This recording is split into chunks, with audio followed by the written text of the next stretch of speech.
हमारे सभी प्यारे बच्चों और गार्जियंस, सबसे पहले मैं आप सभी को इस एनुअल फंक्शन की बधाई देता हूं। अभी मैंने बच्चों के जो कार्यक्रम देखे, मुझे ऐसा लगा कि इस दूरस्थ अंचल में, रिमोट एरिया में एजुकेशनल ट्रांसफॉर्मेशन के लिए जो एक तारिक साहब द्वारा काम किया जा रहा है, it's in real sense A revolution. एक बहुत बड़ी शिक्षा के क्षेत्र में क्रांति है। मैं प्राय लोगों से कहता हूं जो अपनी जगह को, अपनी बर्थ प्लेस को छोड़कर जो किसी बड़े ऊंचे मकाम को हासिल कर लेते हैं, वो लौट करके अपने वापस उस वतन को नहीं देखते, अपने गांव को नहीं देखते हैं। उनके लिए हमने एक वेबसाइट शुरू किया है, मेरा गांव मेरा गौरव। और उनसे अक्सर मैं एक भावनात्मक अपील करता हूँ, इमोशनल अपील करता हूँ कि वो जो पगडंडियाँ हैं, वो जो बरगद के पेड़ है, वो जो मस्जिदें हैं, जो मंदिर हैं, जो चौरा है, जो डी बाबा है, वो जो धूल उड़ाती हुई पशुओं के झुंड हैं, जो बड़ा तालाब है, वो आपको अभी भी फिर याद कर रहा है। इसलिए हुजूर एक बार, जैसे अमिताभ बच्चन कहते हैं ना कि हुजूर एक बार गुजरात तो आइए, एक दिन यहाँ तो गुजारिए। मैं अक्सर लोगों से कहता हूँ कि हुजूर एक दिन अपने उस पुराने गांव में तो आइए, अपने अपने गांव में तो गुजारिए। मुझे नहीं लगता कि उससे बड़ी कोई प्लेस कोई हो सकती है। इसीलिए हमारे संस्कृत में भी कहा जाता है कि जननी जन्मभूमिश्च स्वर्गादपि गरीयसी। जहाँ पर आप पैदा होते हैं, जो उसकी मिट्टी होती है, वो किसी जन्नत से कम नहीं होती है। और उसको अगर आप उसका ऋण नहीं वापस करते हैं, उसका ब्याज नहीं वापस करते हैं, तो निश्चित रूप से आप किसी भी धर्म के मानने वाले नहीं हैं। अगर कोई ये कहता है कि हम इस्लाम को मानते हैं, सनातन धर्म को मानते हैं, बुद्धिज्म को मानते हैं, जैनिज्म को मानते हैं, तो मैं उसे कहता हूँ अगर तुमने ईश्वर के और खुदा के उस हुक्म को ही नहीं माना, उसकी इच्छा को ही नहीं माना, तो फिर कौन सा धर्म मानते हो? एक बहुत बड़ा सवाल मैं देख रहा था, इतना confidence. I am really influenced and impressed by the students here, specially one student who described the whole journey of APJ Kalam. He spoke in Hindi, brilliantly described every aspects of the life of APJ Kalam. इतने अच्छे से बात कर रहा था वो कि मुझे नहीं लग रहा था कि उसके शब्द में, उसके भाव में कहीं is there any disconnect is there. there's a complete resonance between the words and the spirit. उसी तरह से जब बच्चों से मैं देख रहा था when they were speaking English, तो उनका जो एक बॉडी लैंग्वेज था, जो भाषा के साथ जो होता है, the word and the body language flavor both have perfect resonance. ये मैं तारिक साहब को बहुत ही, I will congratulate him from the core of the heart. Actually, he has done wonderful job here. हर भाषा मजबूत होती है, हर धर्म मजबूत होता है, क्योंकि जब आप उसकी स्पिरिट में जाओगे, in any religion, in any belief, in any faith, if you try to understand the nucleus, soul of the faith, you will realize the peace is the central place. शांति उसका केंद्रीय बिंदु होता है, और वो उसी pursuit of peace, pursuit of knowledge is the foundation of every religion. हर धर्म का वही रास्ता है। अगर वेदों में कहते हैं अहिंसा परमो धर्म, वसुधैव कुटुंबकम, वनस्पति है शांति। मनुष्यों में नहीं, वनस्पतियों, ग्रहों, नक्षत्रों में भी शांति की कल्पना करते हैं वेदों में। तो इस्लाम शब्द ही अरबिक के सिल्म शब्द का प्रतीक है, जिसका अर्थ होता है पीस। वो व्यक्ति अगर कोई कहता है कि मैं इस्लामिक हूं, मैं मुस्लिम हूं, अगर वो पीस लवर नहीं है तो fundamentally he can't say himself ethically he is a Muslim, he can not से।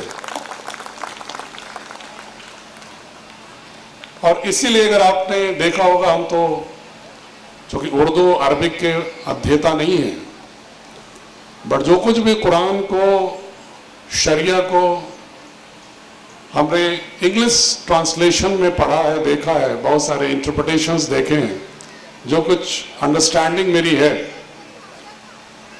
वो मैं समझता हूं कि आप जब अल्लाह ताला की बात करते हैं तो उसकी बात ही करते हैं, is not only creator, is not only sustainer of all, is not only supreme of all things, but बार बार हम कहते हैं रहम वाला,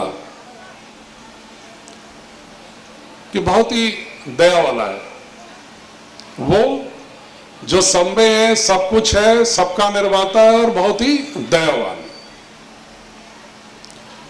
जब हम मैसेंजर की बात करते हैं पैगंबर साहब की, तो हर बार उनका नाम लेने के साथ साथ हम कहते हैं लेट अल्लाह बी पीस अपॉन हिम, शांति की बात ही करते हैं।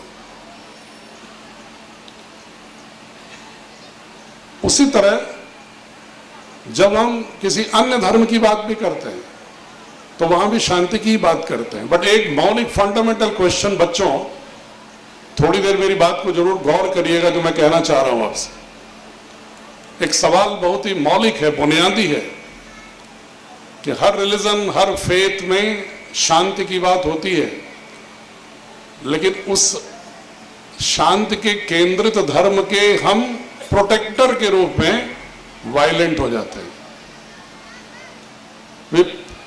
हम करने लगते हैं वायलेंस की वकालत करने लगते हैं, become the advocate of violence, reflect violence in our behaviour. ये बहुत बड़ा प्रश्न है। मैं किसी एक धर्म की बात नहीं कर रहा हूं, सारे धर्मों की बात कर रहा हूं। पूरी दुनिया में देख लीजिए, धर्म की कोई बाउंड्री नहीं होती, ईश्वर की कोई, जब पूरे कॉस्मॉस की बात हम करते हैं कि क्रिएटर ऑफ द कॉस्मॉस, चाहे हम गॉड कहें, चाहे ईश्वर कहें, चाहे अल्लाह कहें, if he is the creator of the cosmic, every कायनात, एवरी एलिमेंट्स ऑफ द कायनात, if he is the creator, then does he has the boundary? जब उसकी कोई बाउंड्री नहीं है तो फिर हम उसका घर बनाने के लिए, उसकी इबादत जगह बनाने के लिए क्यों लड़ते रहते हैं आपस में? हम ईशोपनिषद, जो एक सनातन धर्म का बहुत बड़ा उपनिषद का एक बड़ा वाक्य है, ईसा वाश्यविदम सर्वम यत् किंचित जगत्याम जगत, संसार में जो कुछ है ईश का स्वरूप है। कुरान भी बार बार यही कहता है अल्लाह के विषय में। मैंने जितना पढ़ा कुरान को, मैंने जब एक बार गिनने की कोशिश किया तो मुझे लगा कि लगभग 150 जगहों पर पीस की बात है। अगर हम 45 टाइम्स अल रहीम कहते हैं तो 55 टाइम्स अल रहीम भी कहते हैं। उसी तरह हम जो अभी वाक्य हमने पढ़ा, ईशोपनिषद कहता है, और उसी तरह वेदांत कहता है, हिंदू दर्शन का, अहम ब्रह्मास्मि, मैं ब्रह्म हूं। उपनिषद कहता है तत्त्वमसि, तत्त्वमसि। मैं इसलिए आपको समझाना चाह रहा हूं बच्चों, जो हिंदू धर्म में और इस देश का सबसे बड़ा संकट है, अगर खुल के बात करूं, not only as bureaucrat but as sincere responsible citizen of the country, the basic crisis is here, how to build trust between two major communities of the country. This is a fundamental challenge before us. और उसके लिए मैं मानता हूं कि विद्यालयों में हमें अवेकनिंग देनी होगी, इनलाइटन करना होगा कि there is no fundamental difference between the two religious faiths, no fundamental difference. और मैं उसको फंडामेंटली इसको प्रूव करता हूं।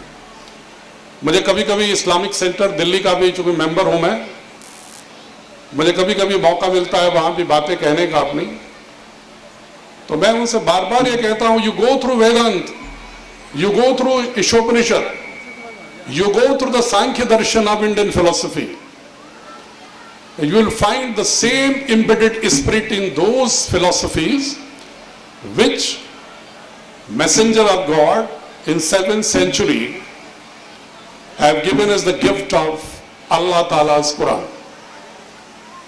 Same spirit you will find. उपनिषद और वेदांत भी कहते हैं अहम ब्रह्मास्मि, कि we are the integral part of the God, created by the God. And in every element of the cosmos, God is there. अल्लाह सबको बनाने वाला। हम हमेशा कहते हैं कि ईश्वर बहुत दयालु है, और आप भी कहते हैं अल रहीम अल रहीम। I don't think any fundamental difference between the two core philosophies. उसके कपड़े की बात कर सकते हैं। आज जितने लोग बैठे हैं यहाँ पर, सब लोग अलग अलग तरीके के कपड़े पहने हुए हैं, अलग अलग तरीके के कुजाइंस, खाने को हम पसंद करते हैं, अलग अलग तरीके के हमारी पसंद नापसंद होती है वर्ल्डली अफेयर्स में। इसका मतलब तो ये नहीं कि हम इंसान नहीं हैं। क्या हम फिजिकल अपीयरेंस में एक हैं? क्या नाखून से लेकर के शिखा तक कोई भी दो व्यक्ति, this is the benchmarking of God, benchmarking of Allah Taala, you will not find all similarities even between two identities. There is a distinctive intrinsic characteristics between two personalities always. जरूर कोई न कोई अंतर दिखेगा. This is a benchmarking for the distinction of the personality. इसका मतलब ये तो नहीं कि हम लोग ह्यूमन बीइंग नहीं। इसलिए क्या हम फिजिकल अपीयरेंस पर, छोटी छोटी बातों पर, छोटे छोटे इख्तलाफ पर क्या हम फसाद करेंगे? क्या हम उनको डायलॉग से नहीं खत्म कर सकते? Can't we resolve it through democratic way? ऐसा नहीं हो सकता क्या? ऐसा इस देश ने बहुत बार किया है।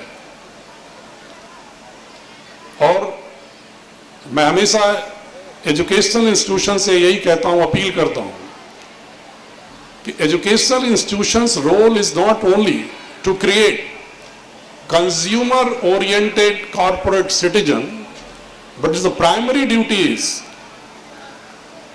to enable the child to become a constitutional citizen.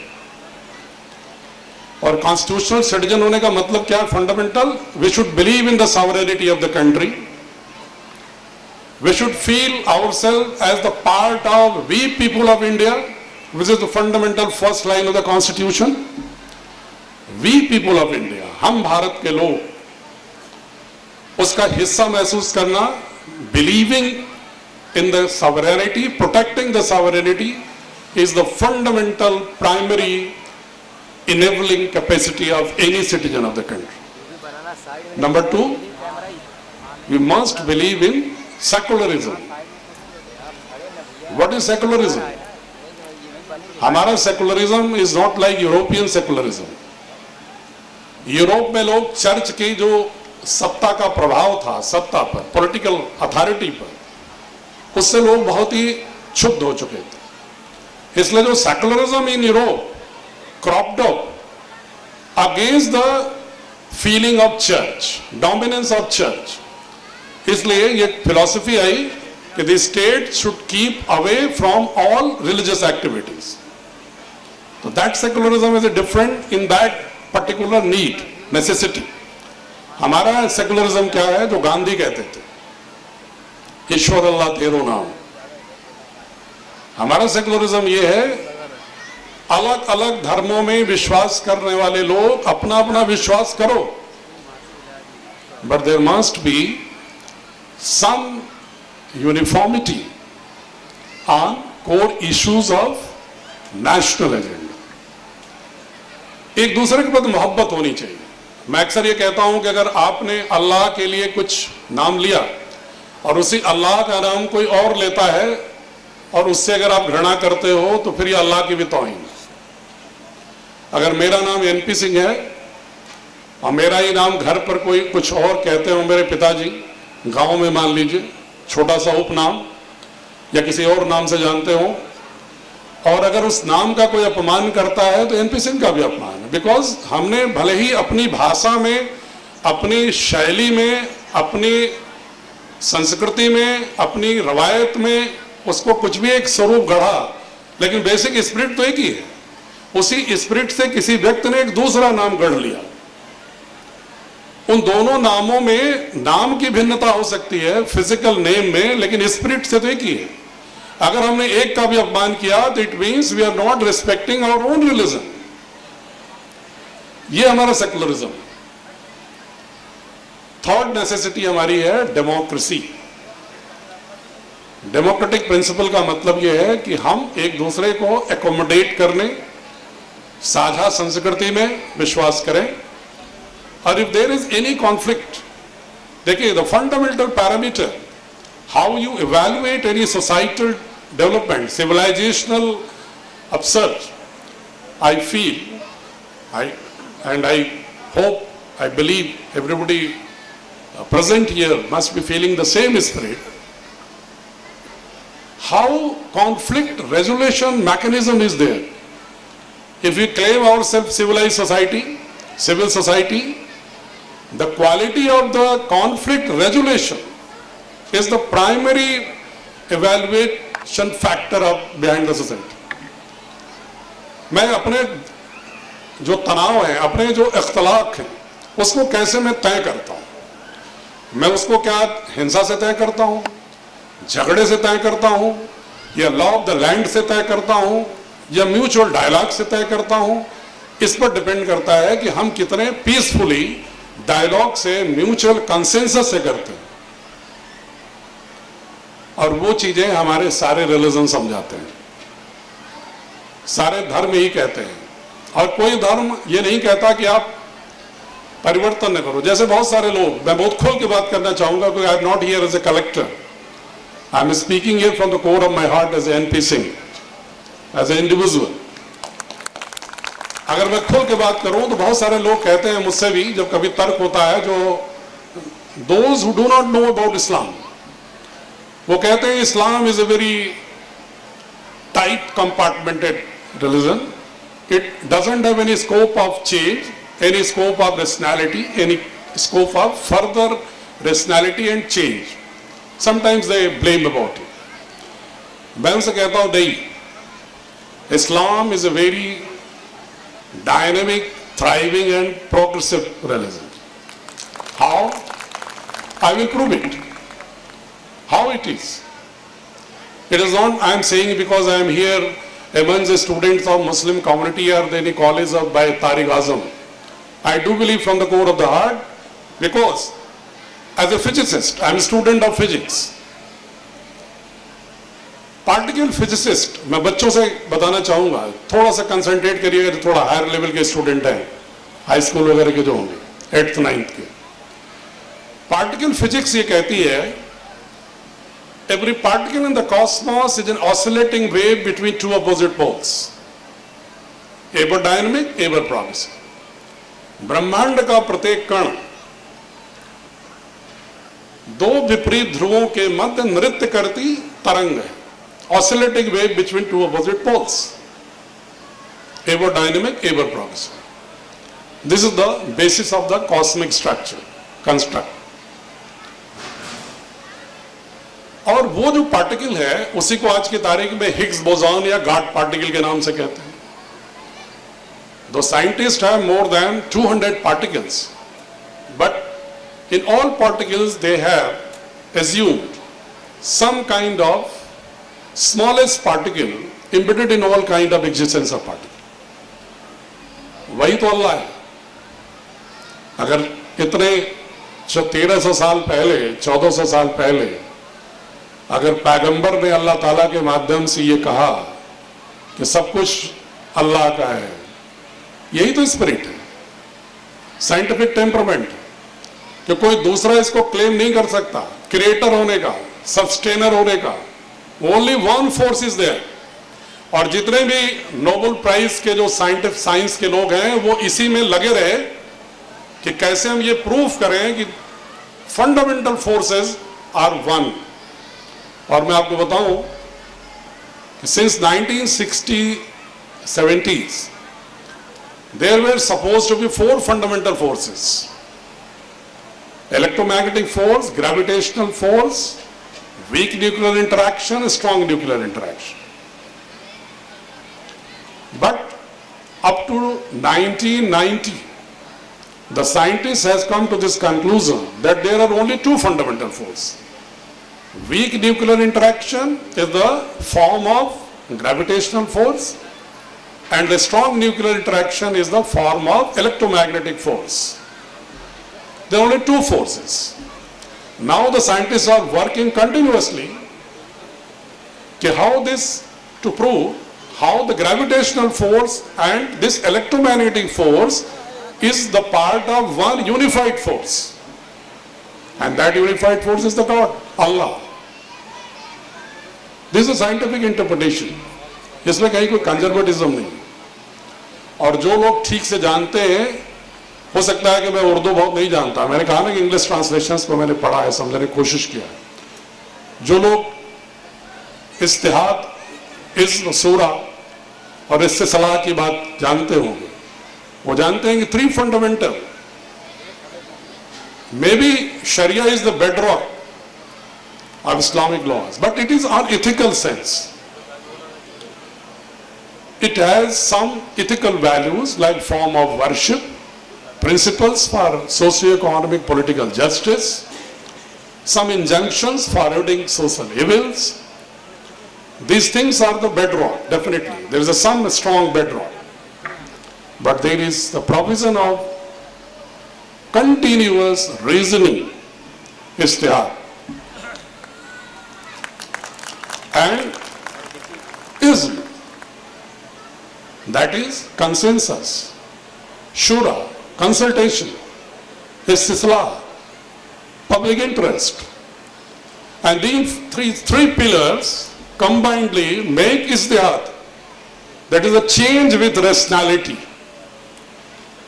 Islamic law, Islamic practice has all kind of potential, capability to accommodate the changes in the social behavior, in the political behavior, in the scientific behavior, in the philosophical behavior of all kind of progressive society.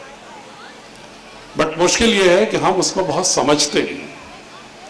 Similarly, Hinduism, हमने शुरुआत की यात्रा कि ईश्वर सब में है, और उसकी शुरुआत होते होते कहां पहुंच गए? अनटचेबिलिटी तक पहुंच गए।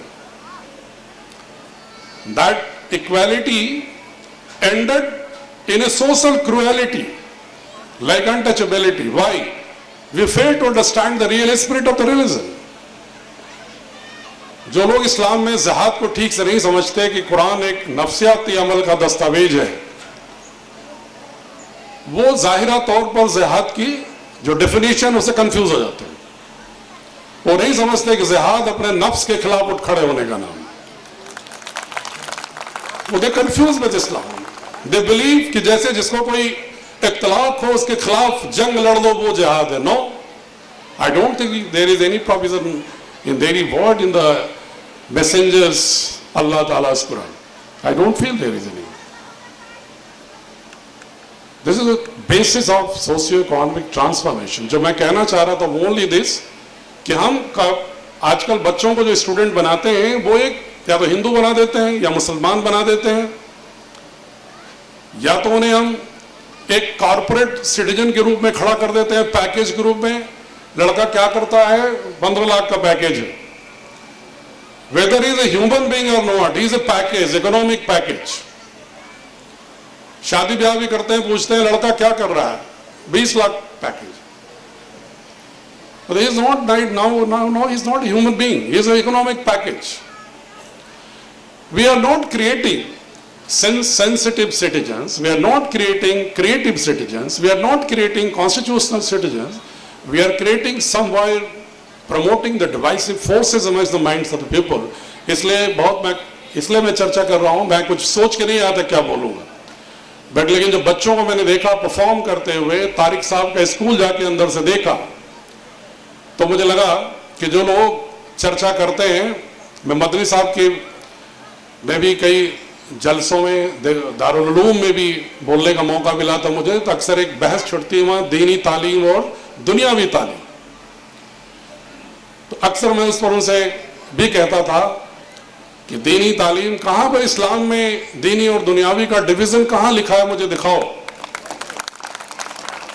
मतलब मैं जितना पढ़ पाया हूं मैं तो नहीं देखा हूं। दुनियावी तालीम जिसे कहते हैं उसका शायद मतलब ये होगा, जिसको कि हम लोग भी कहते हैं सांसारिक रूप से सामाजिक बुराइयां जो आ जाती हैं, उन इविल्स को मत टच करो, उससे मतलब है दुनियावी। दीन से जुड़े रहो, your soul must be connected with Allah, उसको ही समर्पित होकर के सरेंडर करके काम करो, ये मतलब है दीनी तालीम का। लेकिन दीनी तालीम का ये मतलब नहीं है कि जो यूजफुल एजुकेशन है उससे भी अपने को डिप्राइव करो। Capability deprivation is the source of poverty. If you are deprived from the basic capability in the system, you will fail as a whole society. अगर आपको कैपेबिलिटी डिप्राइवेशन से बाहर निकलना है, जिसको इस्लाम में भी यूजफुल एजुकेशन की वकालत की गई है, there is only division of knowledge, useful and unuseful. If anything useful, if you need it to capacitate yourself, to enable yourself to emerge as a powerful society in the system, definitely you have to go through that education. You must know the languages. अगर अलबर्नी आकर के यहाँ आर्यभट्ट के सिद्धांतों को पढ़ सकते हैं और ले जाकर के शून्य को वहां तक पहुंचा सकते हैं, अगर फाहियान और वेन्सान हमारे बुद्धिज्म को ले जाकर के चाइना के कन्फ्यूशियस के साथ फ्लेवर बना सकता है, और जिसके माध्यम से कन्फ्यूशियस प्लस बुद्धिज्म, नियो कन्फ्यूसिज्म, जो पूरी चाइना की सोशियो इकोनॉमिक ट्रांसफॉर्मेशन की नींव रखता है, अगर कोई फिलोसॉफिकल उसमें देखेगा तो जब तक कन्फ्यूसिज्म था, China was not able to transform itself, but the impact of Buddhism with the mixed chemistry of the Buddhism, when Confucianism plus Buddhism became a neo Confucianism, then the progressive thoughts were there. इसी तरह जब Catholic जब progressive की ओर आए, then capitalism emerged in the society. इसलिए we have to be capable and enabling our students to avoid any possible capability deprivation in the future. We have to connect them, engage them constructively with the modern education. Connecting with the soul, obviously, अगर अल्लाह को जो भूल गया, जो ईश्वर को भूल गया, वो फिर उसका सोशल इविल से जरूर उसका नाता हो जाएगा, और जिसका सामाजिक बुराइयों से नाता हो जाएगा, वो कितना भी कैपेबल हो, वो हैवान हो सकता है, शैतान हो सकता है, इंसान नहीं हो सकता। और ये कौन सा धर्म कहता है कि तुम हैवान बनो, शैतान बनो? सभी कहते हैं कि एम्पावर योरसेल्फ, अपने को मजबूत बनाओ, and transfer your energy to the needy people. जो खुदा के बंदे हैं, जो ईश्वर के लोग हैं, उनके साथ बांटो, जो गीता में कहते हैं दानम ईश्वर भावश्च। तब जाकर के जो गांधी ट्रस्टी सिद्धांत कहते थे, और आपका इस्लाम कहता है कि हम ओनर नहीं है। अभी मैं कुछ 20 लोगों को दौना में बैठे थे, आपके बहुत सारे एनआरआईज, उनसे मैं ये रिक्वेस्ट कर रहा था कि आप, किसी ने ऐसे मुझे परिचय कराया कि ये अरबों के मालिक हैं, मुझे इन्फ्लुएंस करने के लिए किसी को। तो मैंने कहा आप इस्लामिक हैं कि नहीं? बोले हैं। हमने कहा इस्लाम में कहां लिखा है कि आप ओनर हैं? Owner is Allah only. अगर आपने अपने को महसूस कर लिया कि आप ओनर हैं, इसका मतलब you are going beyond the Islamic spirit. तो ट्राई टू इंट्रोस्पेक्ट योरसेल्फ। और अगर ओनर अल्लाह ही है, you are only custodian. Even Paigambar was only messenger. तो जब हम कस्टोडियन हैं तो जाहिर है कि हमारे कस्टोडियन में क्या काम होता है? कि जो उसका मालिक है उसकी मर्जी से हम काम करें। और मालिक जब ये कहता है कि अपनी खुशियों को बांटो, अपनी जो कुछ भी तुम्हारे पास संसाधन है सबको बांटो, ज़कात, नमाज, उसको दिल में रखो, लोगों के साथ बांटो। अगर ये नहीं बांटते हो तो न तो तुम इस्लाम के हो, न हिंदू हो, न बुद्धिस्ट हो, न जैनिस्ट हो, न क्रिश्चियन हो, न जोरोस्ट्रियन। और जिस दिन अगर इंसान हो जाओगे ये झगड़े खत्म हो जाएंगे, ये झगड़े अपने आप खत्म हो जाएंगे। इसलिए मैं बहुत ही खुश हूं। मैं हमेशा कोशिश करता हूं, apart from the bureaucratic complications and all kind of headaches, as a citizen I always try to appeal the people to be not only Indian, be the global citizen, be the constitutional citizen, and try to pray God Allah so that His mercy always blessed upon you. And मैं सभी तारिक साहब को मैं सिर्फ DM के रूप में नहीं, मैंने इसीलिए सारे लोग जितने एनआरआईज हैं मैंने उनसे कहा कि एपीजे कलाम के साथ पर एक एजुकेशनल फाउंडेशन बना लो आजमगढ़ में, और ऑल एनआरआईज जिनको कि अल्लाह ताला ने थोड़ी थोड़ी ताकतें दी हैं, जिन पर खुदाई बरकतें बरप रही हैं जिनके ऊपर, उनसे मैंने अनुरोध किया कि तुम उसके मेंबर हो जाओ और एक कमेटी बना लो, डीएम को टिटुलर नॉमिनल हेड बना दो, और मैं यहाँ पर रहूंगा या नहीं रहूंगा, जब तक जीवित रहूंगा I will serve as a volunteer my self as advisor to this foundation, so that how to identify the people, the students among the minority community especially, who have capability intellectually, emotionally, but don't have economic empowerment, to facilitate them, to support them, so that they may become the part of governance, they become the part of the intellectual domain of the country,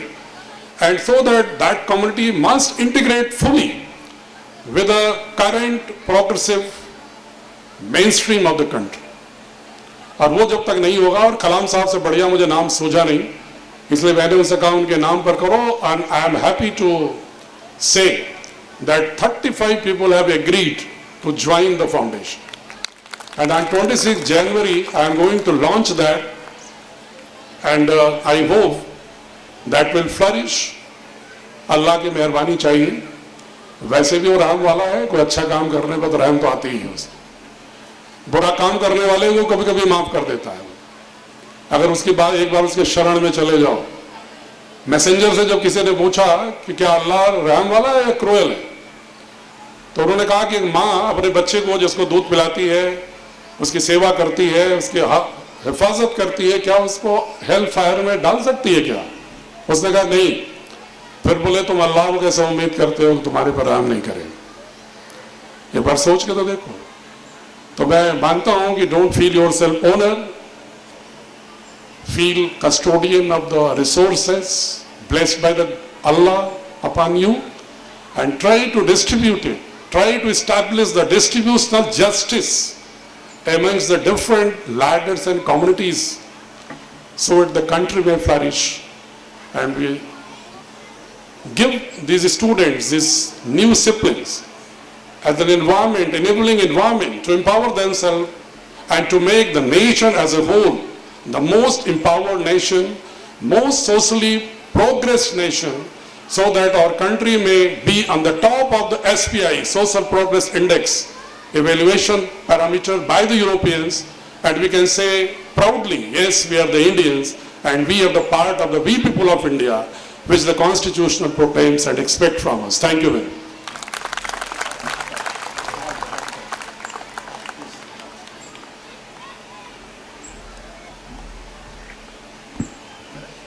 Now I request our chief guest Abdul Qayyum Khan Sahab to present the memento to our guest of honor, Mr. N.P. Singh.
Ladies and gentlemen, we just heard our district magistrate साहब, आपने पूरे cosmic physics, मजहब और social justice के बारे में आपसे सुना, और I wish he was here because we are going to present a play on physics and metaphysics.